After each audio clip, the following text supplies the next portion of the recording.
Hi guys, I'm Nate from Recap Now. Today, I'm going to recap a 2017 suspense thriller movie called The Basement. When a seemingly innocent guy is kidnapped by a notorious serial killer who forces his victim to roleplay with him so that he can enact his capture, torture, and murder fantasies.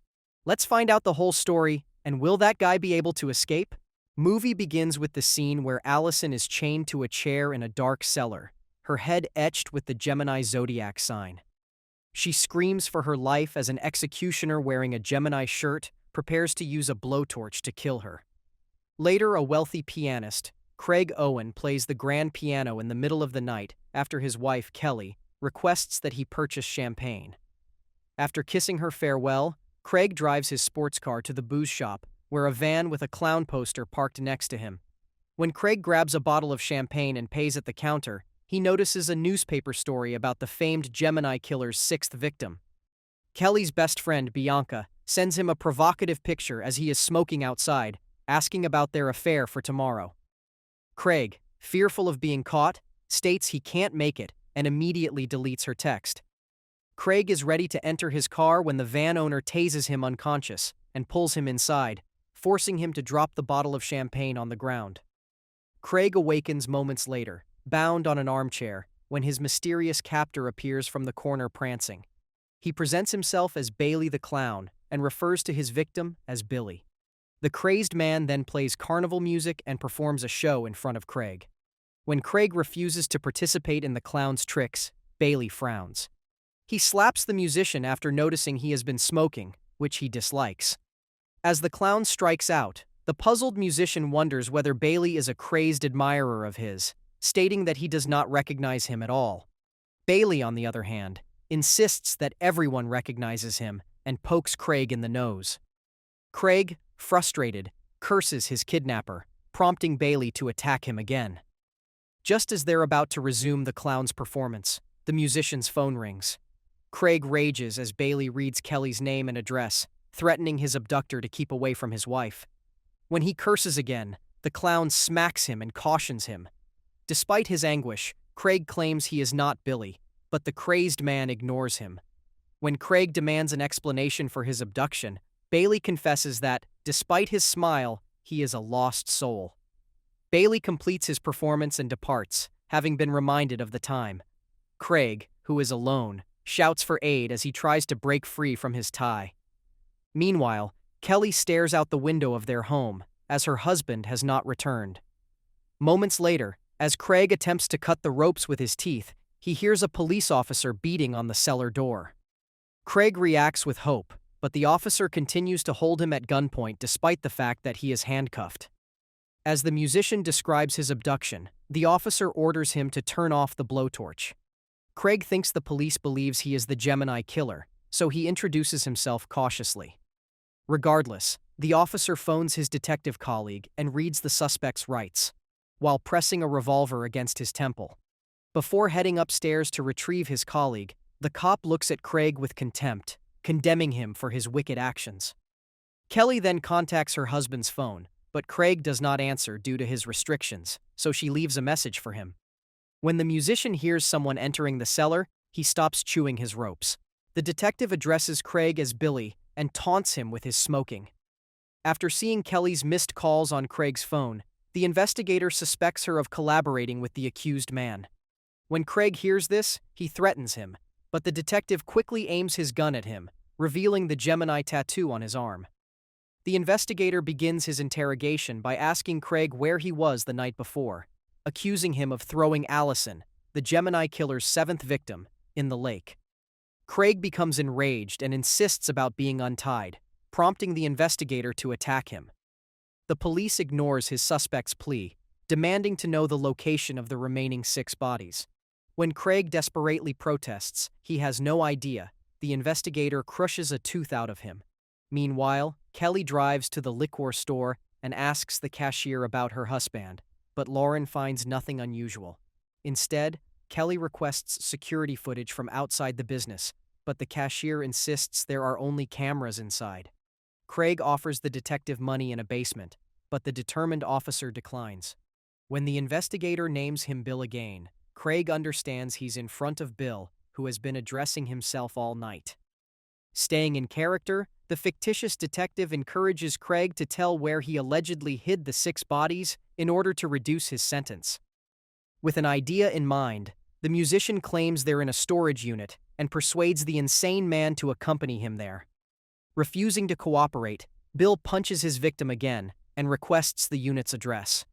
When Bill discovers Craig is lying, he fires his rifle near the musician's ear, temporarily deafening him. Bill flees the basement without getting what he wants, while the worried man begs to leave his wife alone. Kelly calls the police to report her husband's disappearance at the Owens home, but the authorities tell her that a search would begin in 24 hours. Kelly, frustrated, hangs up the phone when she hears someone knock on their door. Hours later, Bill bursts into the basement dressed as an inmate. Craig spits at him, assuming he did something to his wife, prompting the insane man to confront him. Bill continues his antics by pretending Craig has just arrived at their shared prison cell and running him down to the jailhouse regulations. Craig takes advantage of Bill's illusion, asking his co-inmate to untie him so he may break them out of prison. Craig then asks for his name, but the insane man claims the musician knows his sister, Mary Beth. Bill recalls how, when he was 7 years old, his mother's lover his sister and carved a cross on his arm. When Bill met him years ago, he claimed he was no longer living, although his sister was discovered a month ago. Craig explains to Bill that his wife was in an foster family and is still traumatized as a result of her ordeal. Bill accuses Craig of lying and threatens him with his pliers, prompting the musician to retract his statements.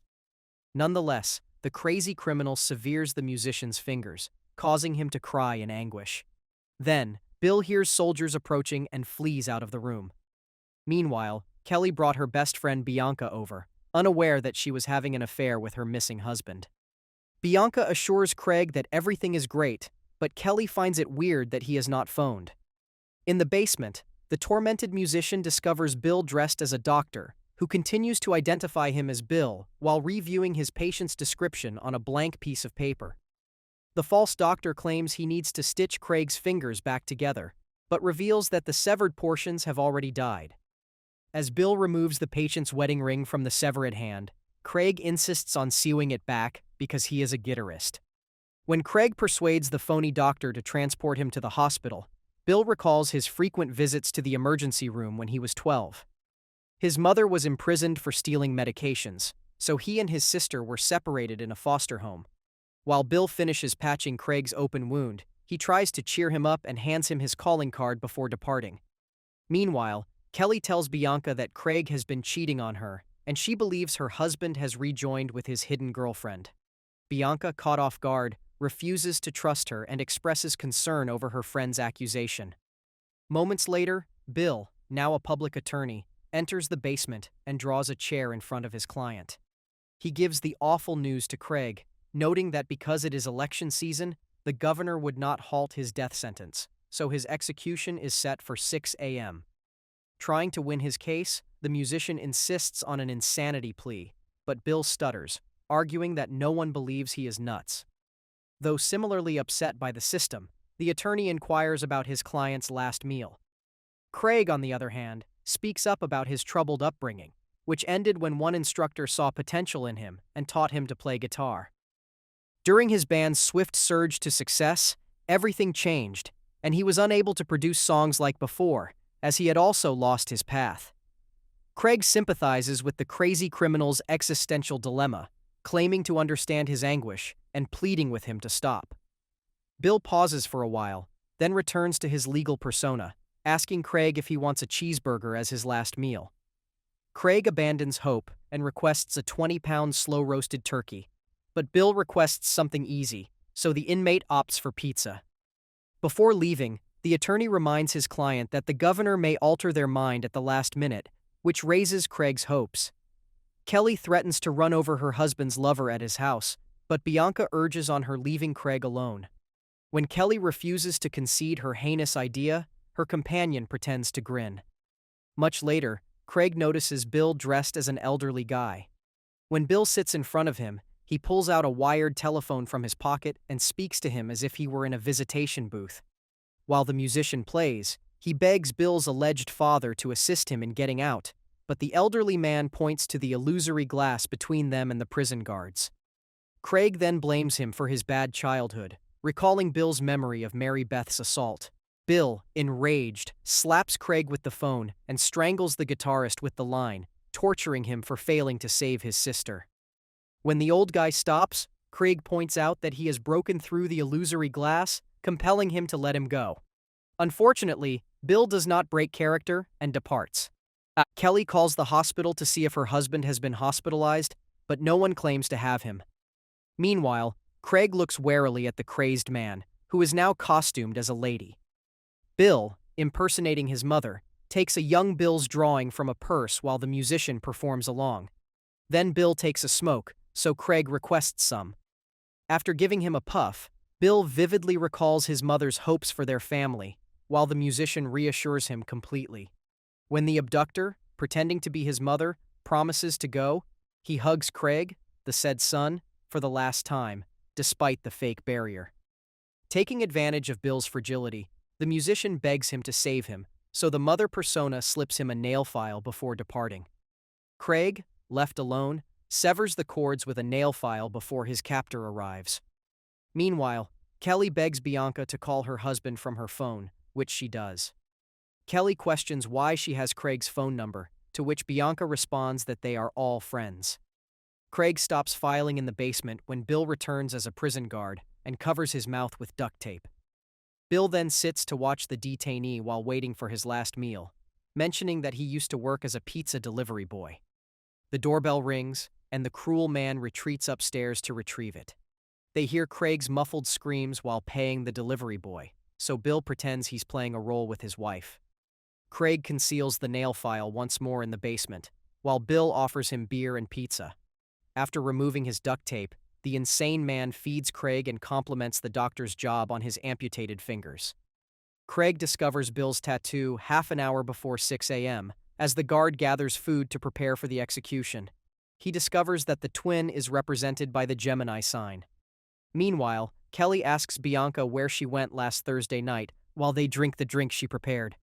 Bianca is confused and swears she was with Danielle, which Kelly doubts. Finally, Craig cuts the rope and carefully removes his tied limbs from the chair as Bill plays loud music upstairs. Craig pulls a pick from a shelf to shield his injured hand before climbing the stairs. Craig gingerly grabs for the door in the dark hallway, but Bill tases him from behind. The musician manages to attack his captor, but the insane man stabs him back and knocks him out on the floor. Back in the basement, Craig awakens to see Bill dressed as Father Fitzgerald, wishing the detainee a peaceful passing. Craig decides to confess the Gemini killer's faults as his own. Nonetheless, the tactical musician includes Bill in his absolution, stating that he can be forgiven for his misdeeds if he confesses. Emotionally, the demented man continues to act like a priest, giving Craig no hope. When Craig agrees to take communion, the fictitious priest serves him crackers and water instead of the sacramental bread and wine. Craig spits water and laughs at Bill as the priest proclaims his salvation.